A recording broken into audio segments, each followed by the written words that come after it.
bonjour à toutes et à tous. Ouais, Bienvenue quitter, puis c'est bon.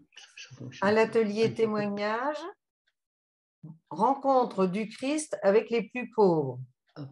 Cet atelier est animé par Joanne et Jacqueline, membres de l'équipe diocésaine de la pastorale des migrants. Nous sommes ensemble pendant 45 minutes. Ce temps se décomposera en 3 parties. Première partie, témoignage de Jacqueline. Deuxième partie, témoignage de Joanne. Et troisième partie, temps des questions et réponses. Voilà. Donc, Sylvain vous a expliqué comment poser les questions par écrit. Et puis, à la fin aussi, s'il y en a qui veulent les poser oralement, on essaiera de voir qui lève la main pour avoir la parole. Donc là, on donne la parole à Jacqueline Ateba. Bonjour à tous. Je me présente Jacqueline Ateba, divorcée, mère de 3 garçons, petits-enfants, 4. Je suis à la retraite. Ce qui a construit et qui nourrit toujours ma rencontre avec le Christ et avec les pauvres vient du fait que je suis issue d'une famille catholique. Je reste persuadée que ma rencontre personnelle avec le Christ date du jour de ma conception déjà. J'ai été baptisée 2 jours après ma naissance. J'ai fait mes écoles dans l'enseignement catholique, de la maternelle jusqu'au collège. Dans le temps, pour faire sa première communion, je suis née en 1957, hein, donc dans le temps, au Cameroun, pour faire sa première communion dans toutes ces écoles-là, il fallait apprendre par cœur et réciter les principales prières de l'Église les principales, et surtout apprendre par cœur, savoir les 10 commandements de Dieu et de l'Église. On avait dans le genre, tu aimeras le Seigneur ton Dieu de tout ton cœur, de toute ton âme, de tout ton esprit. Ça, il fallait le réciter tous les matins. Tu aimeras ton prochain comme toi-même. Ça, c'est quand tu avais fait une bêtise, eh bien, tu aimeras ton prochain comme toi-même. Voilà, donc c'était ça tous les jours à l'école. Et si on échouait dans nos prières, on ne pouvait pas faire sa première communion ni sa confirmation parce que c'était important pour nous de connaître toutes ces prières-là. Donc, je pense que tout ça a construit ce que je suis devenue, hein, malgré moi, même si je n'en avais pas pleinement conscience. Je sais qu'aujourd'hui, ça m'a beaucoup servi. Donc, c'était un passage obligé, je me dis toujours. Et bon, à 18 ans, je quitte le Cameroun, j'arrive en France pour mes études et je vais aller de découverte en découverte. Un nouvel apprentissage dans la façon de vivre ma foi ici en France. Les célébrations dominicales qui manquaient de ferveur à mon goût. Je ne me suis pas forcément étonnée, mais je cherchais à comprendre ce décalage qu'il y avait avec cette église là où mon père me disait toujours, quel que soit l'endroit où tu vas, l'église, c'est ta maison. Donc, pour moi, je me disais, bon, ben, l'église, bon, on a la même façon de faire, mais sauf que, bon, ben, dans les louanges, nous, on le fait autrement. Mais bon, je me suis adaptée au fil des années. Et je sais que la foi, quand on l'a, c'est un don de Dieu. Et je remercie tous les jours le Seigneur de m'avoir fait chrétienne. Seulement, je dois la nourrir continuellement et cela passe d'abord par la lecture de sa parole et ensuite par toutes les rencontres et tous les gestes de mon quotidien. Je sais que Dieu habite en moi par la grâce de mon baptême. Je peux l'appeler autant de fois que je veux dans la journée, je sais qu'il est présent. Et donc, je suis connectée en permanence avec lui. Je l'engueule quand il faut que je l'engueule. Je rigole avec lui quand il faut que je rigole avec lui. Mais j'étais toujours dans cette quête et je me cherchais encore. Hein, et je pense que je me cherche toujours et je me chercherai encore longtemps. Puis la fin des études, le mariage, les enfants, les situations personnelles difficiles, compliquées. Je quitte Paris pour rejoindre Orléans, une ville beaucoup plus calme. Et c'est là que je fais la rencontre de la pastorale des migrants qui marque le déclic de ce que je comprends aujourd'hui, la rencontre de Christ avec les plus pauvres. Parce que pour moi, l'autre, c'est le Christ. Eh bien, parmi mes nombreuses rencontres personnelles avec le Christ, il y a celle avec José da Silva et le père Stéphane Jolin, qui est prêtre des sociétés de missions africaines. Avec eux, j'ai appris à connaître et à aimer la pastorale des migrants. Et la pastorale des migrants, c'est être au service de l'autre. C'est à ce moment-là aussi que je prends conscience que je suis une migrante. Et oui, je savais que pour vivre en France, il fallait que j'ai un titre de séjour, un titre de résidence salarié, parce qu'il faut quand même travailler pour subvenir à ses besoins, et que je venais de notre continent. Mais le mot migrant ne faisait pas partie de mon vocabulaire, je disais plutôt étranger. De nouveaux mots sont alors apparus dans mon quotidien, tels que s'ouvrir à l'autre, le vivre ensemble, oser la rencontre, aller vers, écouter l'autre différent de moi, qui est mon prochain, de qui je me fais proche, la diversité et ce mot migrant qui revenait sans arrêt, qui revient toujours sans arrêt. Donc, la liste est longue. Donc, je prends conscience de la rencontre de l'autre comme lieu de mission. Je découvre comment la rencontre de l'autre différent de moi me transforme. Je commence à prendre ma place dans la paroisse locale, dans la chorale, dans l'accompagnement des servantes d'hôtel, comme membre du conseil pastoral et bien d'autres activités. Et pour faire partie de cette église dans toute sa diversité, parce que mon église n'est pas celle que j'ai quittée en partant du Cameroun, mais celle que je veux construire ici. Et depuis, tout naturellement, j'ai rejoint l'équipe diocésaine de la pastorale des migrants nommée par l'évêque avec une lettre de mission. Et aujourd'hui, nous avons comme délégués diocésains Jean-Marie et Christiane Dubernay. Donc, pendant ces rencontres, nos rencontres avec l'équipe diocésaine, nous avons des temps de partage de foi. Et à partir de la parole de Dieu, on commence toujours nos rencontres par évoquer l'Esprit Saint et puis par demander à Dieu de nous assister pendant nos rencontres. Nos rencontres sont des journées bien chargées où on parle de beaucoup de choses, on prend le temps de partager. C'est un lieu de ressourcement. Nous présentons plusieurs aumôneries dans l'équipe. Dans l'équipe diocésaine, il y a plusieurs aumôneries, donc plusieurs communautés. Nous échangeons principalement sur ce que nous vivons dans nos communautés respectives, les temps forts de nos communautés, la vie des migrants, leurs difficultés de tout ordre. Nous prenons aussi le temps de prendre les nouvelles des uns et des autres parce qu'on en a besoin. Lorsque le cas se présente, je fais aussi l'accompagnement des personnes dans leur cheminement de foi qui peut aller jusqu'au baptême. C'est une autre manière pour moi de rencontrer le Christ à travers les plus pauvres. Donc, je me dis toujours que je suis au service de la volonté du Christ et au service de tout ce qu'il placera sur mon chemin, sur ma route, parce qu'il est une source inépuisable de tendresse pour moi. Je dis toujours que Dieu, je suis la seule personne qu'il aime. Voilà. Donc, je voudrais vous parler aussi de mon engagement diocésain, c'est-à-dire avec les communautés africaines, parce que je suis actuellement coordinatrice de toutes les communautés africaines de France. Donc, et au travers de la bonne nouvelle, c'est-à-dire moi, l'évangile, c'est ce qui fait c'est ce qui fait ma vie, donc la vie de Jésus. Voilà. Donc, je reprends avec le service de la pastorale des migrants parce que c'est mon lien. C'est mon lien. Donc, au service au service national de la pastorale des migrants et des personnes itinérantes, l'Église prévoit une pastorale spécifique pour les migrants. Je ne sais pas si tout le monde le sait ça. En prenant compte de la diversité de langues, d'origine, de culture et même d'ethnie et de tradition, de nombreuses aumôneries catholiques de la migration se sont ainsi constituées et qui permettent aux migrants d'exprimer et d'approfondir leur foi dans leur langue et selon leurs coutumes. Donc, moi, je fais partie de l'aumônerie des communautés africaines de France et nous existons cette aumônerie existe depuis 42 ans. Et elle répond aux objectifs de la pastorale des migrants à travers l'accompagnement des personnes expatriées en France ou d'origine africaine dans la quête de vérité et d'espérance à travers leur diversité culturelle et rituelle. Et ce lien privilégié avec le service national de la pastorale migrant assure partage et soutien réciproque. Je n'oublie pas les jeunes africains catholiques parce que c'est aussi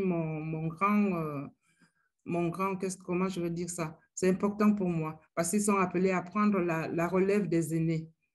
Ils sont bien intégrés dans l'aumônerie, ils ont toute leur place. Ils sont même déjà acteurs de leur avenir. Et ils ont tellement d'activités, ils débordent d'énergie, des énergies à vous tourner la tête parce que tellement ils s'en donnent beaucoup. Et ils ont même réussi à créer un chœur africain qu'ils appellent Chœur Africato. Et ce chœur parcourt la France pour présenter leur album intitulé Il y a des raisons de croire. C'est eux-mêmes qui ont fait cet album et eux-mêmes qui écrivent les textes, mais il y a aussi d'autres chants gospel et ce qui représente bien toutes les langues. Ils viendront d'ailleurs en concert ici à Orléans l'année prochaine pour présenter leur deuxième album. Bon, dans ce qu'ils font aussi, ils font des grands rassemblements. Il y a eu un rassemblement ici en 2017. Ils ont vécu cette expérience avec notre évêque, le Père Blacard. Ils étaient près de 200 jeunes. Et le prochain rassemblement aura lieu à La Rochelle le week-end de la Pentecôte de cette année. Alors, je me pose souvent la question, héritière de cette bonne parole, parce que c'est cette parole de Dieu qui me fait vivre, qui me donne toute l'énergie suffisante. Et comment me transforme-t-elle cette parole?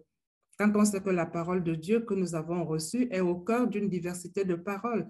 Les paroles que nous avons reçues de nos parents, de nos ancêtres, les paroles de la société, de l'Église, comment faire communauté quand je suis bousculée de partout. Et je pense que cette parole en Jésus-Christ m'invite à aller au bout de mon humanité, dans les rapports avec Dieu et dans mes rapports avec les hommes et les femmes que j'appelle mes frères et mes sœurs en humanité. Et cette parole de Dieu qui m'engage, moi, au service de son royaume, mon lien à Dieu et mon lien aux autres, donc aux autres, c'est-à-dire la fraternité, la solidarité. Et je me dis que je ne peux pas garder cette parole que j'ai reçue. Il faut toujours être à l'écoute, partager cette parole dans une vie de prière et de témoignage. Bon, et puis je termine parce que l'Église est synodale, c'est-à-dire que chaque communauté ne peut faire chemin seule. Et parce que l'Église est synodale, la pastorale des migrants est là pour favoriser les liens avec toutes les communautés ecclésiales, car nous sommes l'Église du Christ qu'en communion. Merci. Bonjour à tous. On partage le même écran parce que j'ai un petit souci de son. Alors voilà. Alors, je suis Mong, j'ai 47 ans et je m'appelle Joanne Young. Je suis mariée, mère de 5 enfants. Je travaille dans le secteur de l'aide à la personne comme auxiliaire de vie. J'ai été baptisée à la fin du siècle dernier, en 1999, en l'église de Saint-Jean-Bosco, dans le quartier de l'Argonne, à Orléans. Depuis les années 80 à début 2000, il y avait beaucoup de familles Hmong qui vivaient dans ce quartier. Leurs enfants ont grandi, se sont mariés et sont partis s'installer dans les communes et les villages des alentours. Les parents vieillissants sont aussi partis vivre près de leurs enfants pour avoir aussi un œil sur les petits-enfants. Autant dire que les familles Hmong restant dans le quartier de l'Argonne se comptent sur les doigts de la main à l'heure actuelle. Il n'empêche que depuis ce Noël 1999, un paroissien Hmong avait témoigné de sa foi en disant que ici, à l'église de Don Bosco, c'est notre maison, car c'est l'église des peuples du monde. Et depuis plus de 20 ans, cette belle appellation continue de se vérifier chaque dimanche à la messe. Cela fait bien une douzaine d'années que je suis arrivée dans le service de la pastorale des migrants à Orléans. À l'époque, c'était le père François Rouleau qui était le responsable diocésain. Et au sein de la pastorale des migrants, j'étais contente de rencontrer de nouvelles personnes et de retrouver celles que je connaissais pour vivre un temps de prière et partager ce que les uns et les autres nous vivions dans nos familles, nos communautés, nos paroisses. Maintenant, avec le recul, je me rends compte que la pastorale des migrants était comme une béquille pour mon cheminement de foi. Mais je ne savais pas comment me servir de cette béquille. Je viens d'une famille Hmong animiste. et toute cette culture m'habitant au plus profond de mon être alors que je cheminais pour rencontrer le Christ.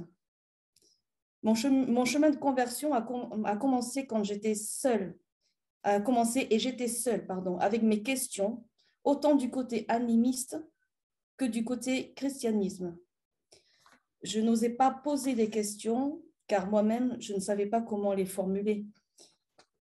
Au fil des années, je me rendais compte que j'avais complètement oublié les événements de mon baptême. Le trou noir, quoi. La seule chose dont je me souvenais, c'est que j'étais enceinte de mon deuxième enfant à ce moment-là. En 2007, voilà que la sœur Anne-Marie me demande d'accompagner des catéchumènes avec elle à Don Bosco. La suite de cet accompagnement a été une vraie joie et une vraie révélation pour moi, puisque cela me permettait de revivre mon baptême et ma confirmation chaque année à travers les catéchumènes. Jusqu'à la date de 2020, j'aurais pu accompagner plus d'une trentaine de jeunes personnes, notamment des jeunes femmes Hmong qui ne maîtrisent pas le français parce que nouvellement arrivées en France par le mariage. Ce parcours d'accompagnement de ces jeunes personnes de la communauté Hmong, j'ai pu le vivre avec le soutien de Père François Rouleau, qui est le prêtre accompagnateur de la communauté Hmong sur Orléans, et de Marie Siong, qui a aidé en tant qu'accompagnatrice interprète. Depuis 2021, j'ai arrêté le catéchuménat car je me rendais compte que je ressentais une souffrance devant ces catéchumènes, devenus néophytes et puis disparus des rencontres dominicales pour la plupart d'entre elles. J'avais le sentiment d'être devant une impasse, ne sachant plus quelle direction prendre pour pouvoir rebondir. J'étais face à moi-même et de me dire que j'avais épuisé toutes mes ressources pour ce service, je me sentais démunie. Je savais qu'intérieurement, je continuais à me chercher, autant dans mes racines Hmong que dans ma vie qui, elle, prenait racine ici, en France. J'ai osé en parler à Jean-Marie et à Christiane, qui sont les nouveaux responsables diocésains de la pastorale des migrants. Le fait d'avoir osé en parler pour trouver une solution qui m'aiderait à avancer pour moi-même et pour ma communauté m'a permis de faire un petit pas en avant. Oui, j'ai accepté la proposition de faire une formation diocésaine. Depuis septembre 2021, je suis le parcours Cléophas à Beaugency. C'est vraiment une grande joie pour moi. Je suis enfin sortie aux périphéries de ma communauté Hmong et de ma paroisse Don Bosco. Une belle aventure car j'avais peur de l'inconnu, peur de l'autre, de son regard sur moi qui suis issue de la migration. Et c'est une joie pour moi car j'ai été accueillie comme tous les autres participants à cette formation. Une joie parce que j'ai fait de belles rencontres. Si j'avais écouté ma peur, je serais passée à côté de toutes ces belles personnes qui m'ont partagé leur foi en Christ. Les enseignements et les partages lors de ce mi-parcours de formation m'ont fait prendre conscience que je suis bien pauvre dans mon cœur, pauvre en connaissances sur la Bible, pauvre en rencontres, mais je savais que pendant toute cette traversée, ma foi était bien là, cachée par ma discrétion. Je sais maintenant que ce genre de parcours nous transmet des idées nouvelles, des outils pour que chacun de nous, selon notre sensibilité, notre personnalité, nous puissions à notre tour redonner à ceux que nous rencontrerons sur notre route avec Christ. La peur nous enferme, elle nous bloque. Comme le pape l'a proclamé, il nous faut oser aller vers l'autre et avec l'autre, oser vivre ce nous dans notre humanité, un nous ouvert sur nos différences. Je souhaite vraiment que d'autres sœurs et frères en Christ issus de la migration puissent faire cette expérience de vivre une formation avec d'autres, car il n'y a que de cette manière-là que tous nous arriverons à marcher ensemble avec nos richesses culturelles qui construiront cette fraternité en Christ à venir. Pour nos communautés, nous avons besoin de pouvoir prier dans notre langue et en même temps, il nous faut nous mettre en route aussi avec l'Église. Un événement récent vécu par la communauté Hmong le dimanche 9 janvier dernier lors de la fête du baptême du Seigneur. C'était la date choisie pour vivre la fête des œufs avec la paroisse de Don Bosco. Dans les années 80, la communauté Hmong catholique accueillait la nouvelle année par la fête des œufs et du riz en communauté seulement, dans la chapelle de Saint-Marceau. Peu à peu, jusqu'à il y a 6 ans, où la communauté Hmong partage cette fête avec la paroisse Don Bosco lors de la messe. Peu à peu, les paroissiens sont invités à apporter leur panier d'œufs et à faire bénir avec ceux des familles Hmong. Il y a 6 ans, c'était uniquement la chorale Hmong qui animait la célébration en Hmong. Et là, pour 2022, la chorale de Don Bosco et la chorale Hmong ont co-animé cette célébration dans les 2 langues, qui est le résultat d'une vraie confiance et d'une fraternité. Personnellement, je me chargeais depuis plusieurs années d'écrire une explication de la fête des œufs et du riz, et cette fois-ci, je l'ai vécue comme une grâce, car j'ai mieux compris le sens profond de cette fête issue de notre culture Hmong. Les œufs symbolisant la vie et le riz la nourriture de base pour le peuple Hmong. Cette fête permet à chacun, à chaque famille Hmong, de se placer sur le chemin de purification, de conversion, à travers notre baptême qui nous renouvelle dans notre quotidien. Jésus vient à nous. Il vient par différents chemins pour nous éveiller, nous réveiller, nous émerveiller de sa splendeur, car il est Dieu inséré dans notre humanité. Il nous parle dans son cœur, dans notre cœur et dans notre langue. Il faut juste savoir faire silence pour l'entendre, car il a un message pour chacun de nous.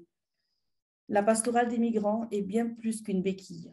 Elle permet à tous, celles et ceux qui veulent y vivre une fraternité, de prier ensemble, de trouver des idées nouvelles pour l'organisation de rassemblements. La pastorale des migrants est un lieu d'écoute où chacun, comme chaque communauté, peut déposer son fardeau, dire ses difficultés sans peur de jugement aucune. C'est aussi le lieu où se vit de grandes joies partagées pour que l'on se sente vraiment en famille. Aujourd'hui, dans ma quête d'identité, au cœur de ma foi m'amène à avoir cette pensée que je trouve merveilleuse, car c'est toujours à découvrir. Le peuple Hmong, resté animiste, est le gardien de notre culture et de notre tradition, de par le monde. Le peuple Hmong, évangélisé depuis les années 50 jusqu'à aujourd'hui, est porteur d'une mission guidée par Jésus. Le peuple Hmong est comme la Bible, l'Ancien Testament et le Nouveau Testament réunis en un pour devenir un trésor sans fin pour quiconque aura le désir de chercher ses racines et sa foi. La communauté Hmong doit marcher avec l'Église d'aujourd'hui, à petits pas certes, mais sûrement car elle se doit de préparer le chemin de conversion pour les générations de maintenant et de celles à venir. Et si j'ai encore 30 secondes, je voudrais juste vous présenter 3 livres. Le dernier qu'on vient de recevoir, c'est Philippe Chanson, c'est un pasteur qui habite en Suisse, qui a écrit sur le père Bertré, Yves Bertré, prêtre missionnaire qui était engagé pour évangéliser les Hmong au Laos dans les années 50. Celui-ci, c'est le père Charrier, le père René Charrier. Il est décédé en 2017. Et lui aussi, il a écrit sur son parcours, sa vie avec les Hmong. Et celui-ci, alors, c'est fabuleux parce qu'il est écrit en Hmong, tout en Hmong. C'est un témoignage de M. Ya Tsong Yen, qui habite actuellement en Guyane française. Et la particularité de son témoignage repose sur le fait qu'il était le premier jeune Hmong en 1956 à être venu au Vatican et à rencontrer le pape. À l'époque, c'était le pape Pie XII. Voilà. Et tout est écrit en Hmong. C'est vraiment une joie aussi pour nous de pouvoir lire ce genre de témoignage. Merci. Donc, c'est le temps des questions. Si vous avez des questions, voilà, vous ouvrez votre micro et vous posez la question. Est-ce qu'il y a des Hmong qui arrivent encore en France aujourd'hui? Alors, les monks qui arrivent en France aujourd'hui n'arrivent plus dans les mêmes conditions que nous dans les années 70, fin 70 ou début 80. Ceux qui arrivent, c'est par le mariage. C'est plutôt celles et ceux, c'est des jeunes personnes. Voilà, mais c'est par le mariage. Merci. Mais est-ce que vous savez comment ils s'intègrent? Ils ont des difficultés? Oui, c'est quand même compliqué. C'est très compliqué parce que pour avoir accompagné dans le catéchuménat avec ces personnes-là, je me rends compte que ce n'était pas interpréter, traduire ce que le prêtre essaie d'expliquer, c'est pas traduire du mot à mot, c'est traduire le sens. Mais pour pouvoir traduire le sens, il faut aussi bien connaître sa mentalité, sa culture, pour pouvoir comment dire, ne pas dénaturer ce que l'explication du prêtre. Et ça, pour moi, pendant plus de 10 ans, ça a été, je me suis rendu compte que c'était pas si facile que ça. Voilà. Dans les débuts, j'y allais parce que j'étais moi-même en quête et j'apprenais aussi moi-même. Mais vers la fin des 10 années que j'ai fait, je me suis rendu compte que je manquais vraiment de connaissances dans ma propre culture. Il fallait vraiment que je retourne aux sources. Et puis, pareillement, du côté de ma foi catholique aussi, il fallait vraiment que je rencontre d'autres personnes qui puissent me nourrir de leur foi.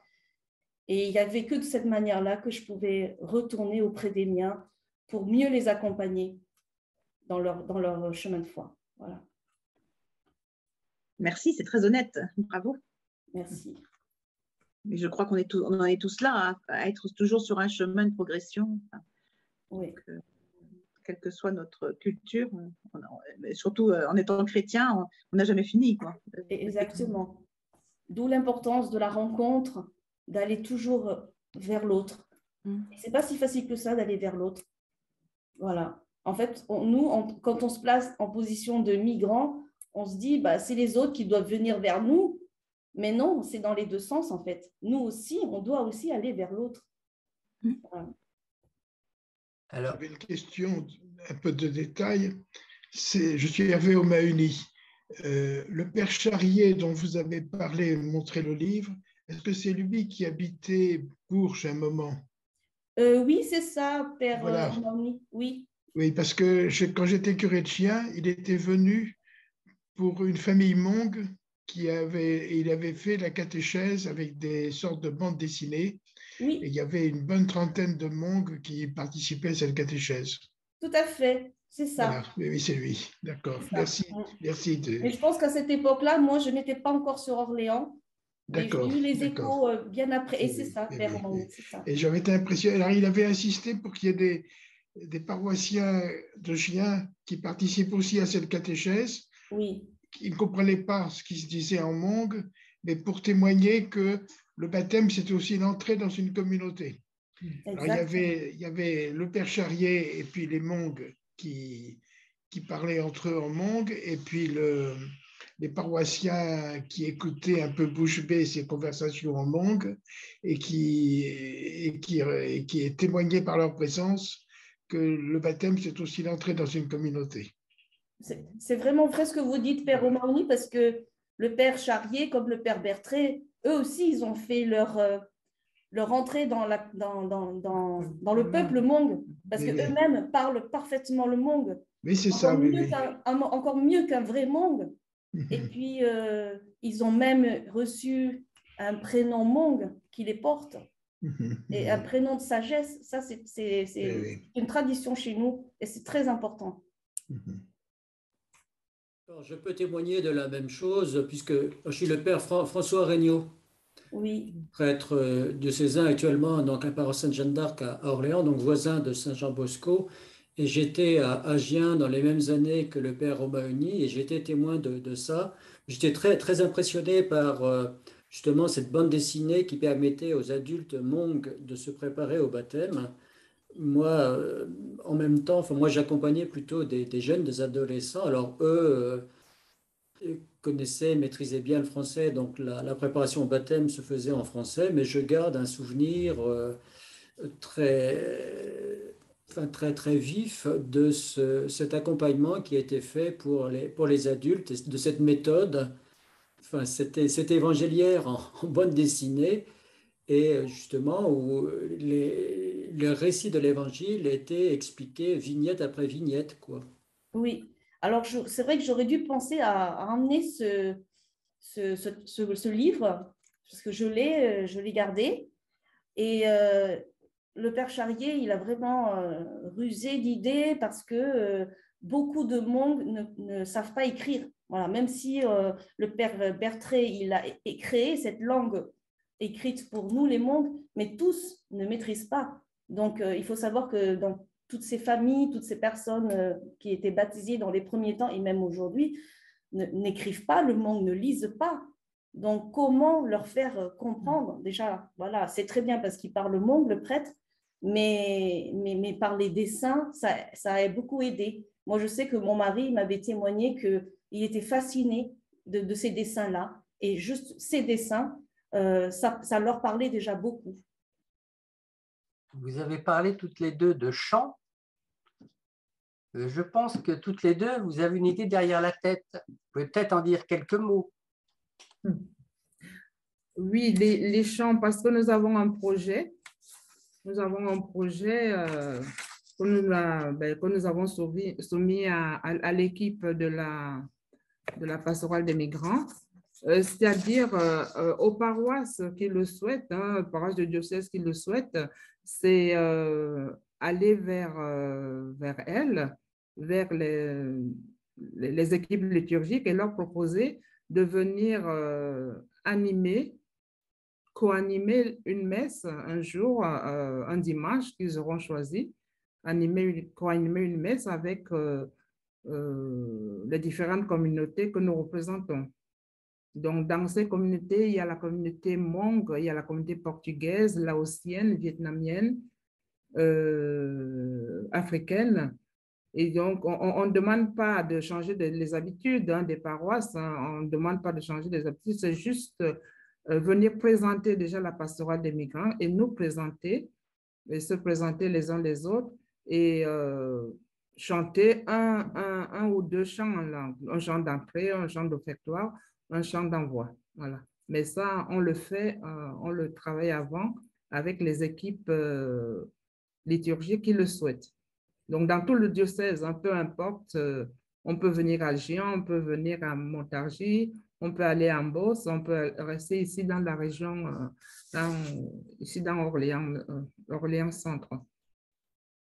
Donc, s'il y a des prêtres qui m'entendent et même des équipes liturgiques qui m'entendent, nous sommes ouverts à venir un dimanche pour partager, hein, partager ensemble, vivre ensemble ce moment d'église aussi, mais en lien toujours avec la pastorale des migrants. C'est pour faire connaître aussi nos cultures musicales. Et puis aussi l'occasion de rencontrer sur place les personnes qui viennent d'ailleurs. C'est aussi l'occasion de créer le lien.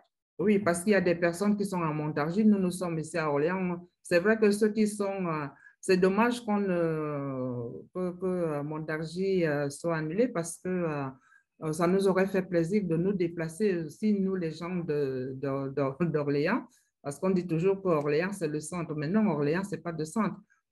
On a essayé d'y aller, des fois on va à Gien, et puis dans d'autres diocèses, dans d'autres paroisses, d'autres pôles missionnaires du Loiret. Mais nous, c'est vraiment aller partout dans le Loiret, partout, où les gens nous sollicitent. Ben écoutez, moi qui suis le plus proche voisin de Saint-Jean-Bosco, je prends bonne note. Merci, Père Regnault. Merci. Je vous recontacterai et puis on tâchera d'organiser quelque chose pour que vous puissiez venir à Jeanne d'Arc. D'accord. C'est super, merci. Merci. Avec grand plaisir. Et vous nous mettez vos coordonnées peut-être dans la conversation? Oui, d'accord. Nos coordonnées, c'est le diacre Jean-Marie Duvernay. Hein? D'accord. Marie et Christiane, oui. Et ils ont nos coordonnées aussi. Ils ont les coordonnées de tout le monde. Il y a Châteauneuf qui s'était déjà proposé. On va les contacter dans les prochains jours. Alors, un des points aussi que la pastorale des migrants essaie de favoriser, c'est de rester aussi en lien avec ses origines, ses sources. Donc, Joanne, tu as parlé d'animisme tout à l'heure. C'est vrai que dans ton cheminement vers le baptême, il y a peut-être une tendance à dire qu'il faut que j'oublie l'animisme.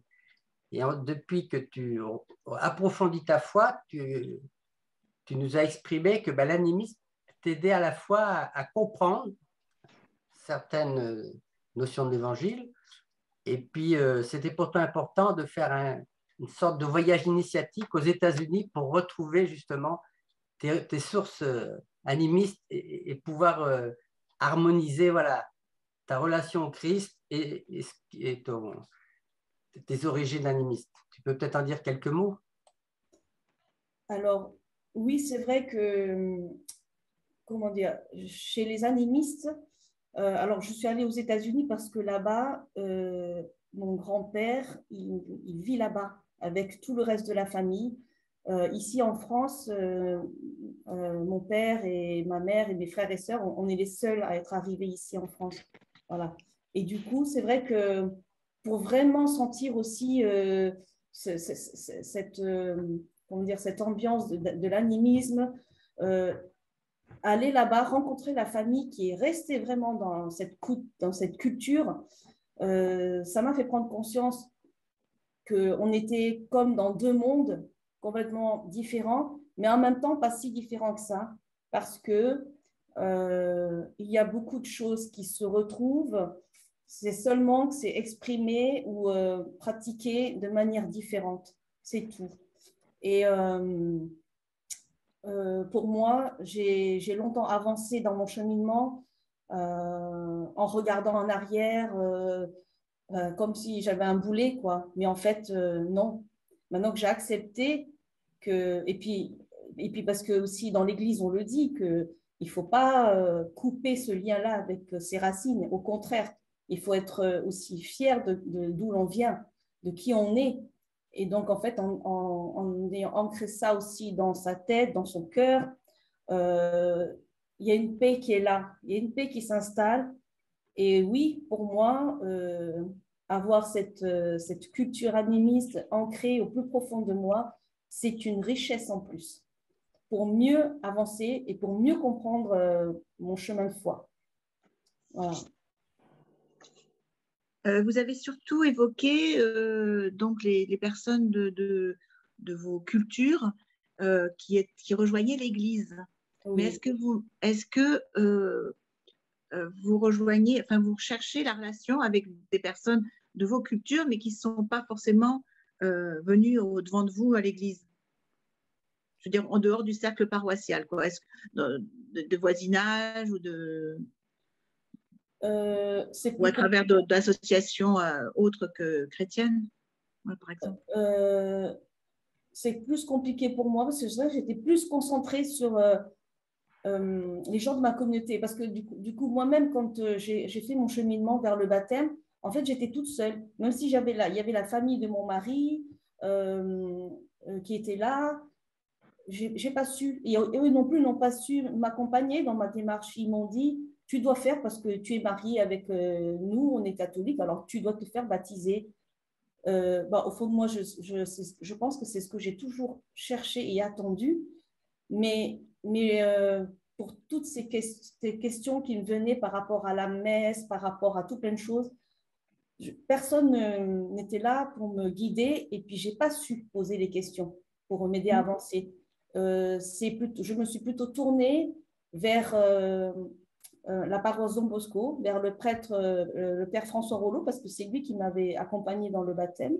Donc, je me suis tournée vers lui. Il m'a guidée à sa manière à lui. Et c'est comme ça que, en fait, je suis restée plus en lien avec les gens de ma communauté et d'autant plus que ces jeunes personnes qui arrivent du pays par le mariage, on les voit toutes jeunes, elles ont l'âge d'être mes filles, hein, et ce choc choc culturel parce que voilà, elles arrivent ici, c'est pas du tout la même façon, le même climat, la même façon de vivre, la même façon de voir les choses. Et elles n'ont pas de famille ici, à part le mari. Voilà. Et donc, pour moi, être une passerelle pour ces personnes-là, ça me semblait primordial. Donc, j'ai tout donné. J'ai peut-être pas beaucoup réfléchi, mais j'ai tout donné parce que moi, je voulais qu'elles se sentent bien sur ce chemin qu'elles prenaient là, pour suivre le Christ. Je voulais que ça devienne un chemin de joie et pas un chemin d'obligation. Parce que dans la tradition, chez nous, les monks, une fille qui se marie, eh bien, elle doit suivre la tradition du mari. On ne demande pas son avis. Voilà. Moi, c'est ce que je cherchais. On m'a dit, tu dois le faire, mais au fond de moi, je savais que c'était ça. Pour moi, ça a été une joie. Mais pour ces personnes-là, elles sont encore dans leur tête animistes. Donc, même si elles ont reçu le baptême, le travail n'est pas terminé. Il y a encore à faire. Et ça me rendait triste de ne plus les voir après le baptême, même de ne plus les rencontrer. Certaines, je les contactais, mais j'avais l'impression de les harceler. Donc, je me suis dit, il faut laisser un peu de temps. Et il faut du temps, parce que moi-même, j'ai mis longtemps, plus de 20 ans aussi pour comprendre certaines choses. Alors, il faut du temps, il faut être patient et il faut vraiment tisser de l'amitié avec ces personnes-là. Voilà. Mais aller avec les autres qui ne sont pas monks, j'ai plus de mal. Et c'est peut-être le pas d'avoir j'ai franchi ce pas d'aller faire une formation avec d'autres. Peut-être que maintenant, j'aurais plus de facilité aussi à aller vers les autres. Aussi, avec la pastorale des migrants, tu y es? Oui, mais ça reste des gens que je connais. Après, il faut aller vers d'autres gens que je ne connais pas. Voilà. Et comment aborder, comment rebondir sur la foi, sur le Christ. Voilà, c'est autre chose. Mais ce n'est pas impossible. J'aurais une question pour Jacqueline. Comment elle voit les choses pour les Camerounais qui sont à Orléans? Est-ce que c'est les mêmes réflexions que pour les monks ou est-ce qu'il y a des choses différentes? Alors, mais c'est complètement différent. C'est complètement différent parce que déjà à la base, nous sommes évangélisés de bonheur, donc dès la naissance. Ceux qui arrivent, qui n'ont pas fait leur baptême et qui demandent leur baptême par la suite, c'est parce que bon, ben, ils ont suivi un chemin à part, mais normalement, on est catholique ou protestant ou chrétien catholique ou chrétien protestant à la base pour beaucoup. Donc, quand on arrive, le seul reproche qui pour moi n'est pas c'est les églises ne sont pas accueillantes ici. Mais comme je leur dis, mais qu'est-ce que vous faites pour être accueillis? L'accueil, ce n'est pas que dans un sens, c'est à double sens. Donc, je ne vous sentais pas accueillis à l'église. Pourquoi? Oui, ils ne chantent pas comme nous, ils ne font pas comme nous, mais oui, mais moi, je suis arrivée et si j'ai cherché à comprendre, mais je me dis que je suis dans l'église, je ne vais pas aller chercher. Et c'est vrai que beaucoup de personnes sont parties dans les églises éveillées parce qu'ils ne se sentaient pas accueillis dans les paroisses. Mais il faut aller au-delà. On n'a pas la même problématique, je ne pense pas. C'est l'intégration, là où nous avons, c'est l'intégration qui est la même pour tous, hein. Qu'on soit camerounais ou monk ou laotien. Bon, déjà, il y a la barrière de la langue. Au Cameroun, on n'a pas ce problème-là, la barrière de la langue, parce que c'est important. C'est important de savoir, de comprendre la langue du pays, c'est comprendre. Mais quand on a déjà la barrière de la langue qui est là, on a beaucoup plus de mal à s'intégrer. Mais je ne pense pas que les Camerounais d'Orléans souffrent de ça. Je ne crois pas. Le temps est parti, se termine. Alors, merci à toutes et à tous de votre écoute, de votre participation, aussi à Joanne et Jacqueline de votre témoignage. Merci. Et puis, en contactant la pastorale des migrants, vous pourrez aussi poursuivre l'échange pour ceux qui veulent, ou nous rejoindre aussi pour de nouvelles aventures. Alors, nous vous souhaitons de poursuivre comme disciples missionnaires, voilà, cette dynamique. Et en tant que diacre, eh ben, que le Dieu d'amour, de tendresse et de miséricorde nous bénisse au nom du Père, du Fils et du Saint-Esprit. Amen. Amen. À bientôt. Bon après-midi. Merci beaucoup. Merci. Merci à vous.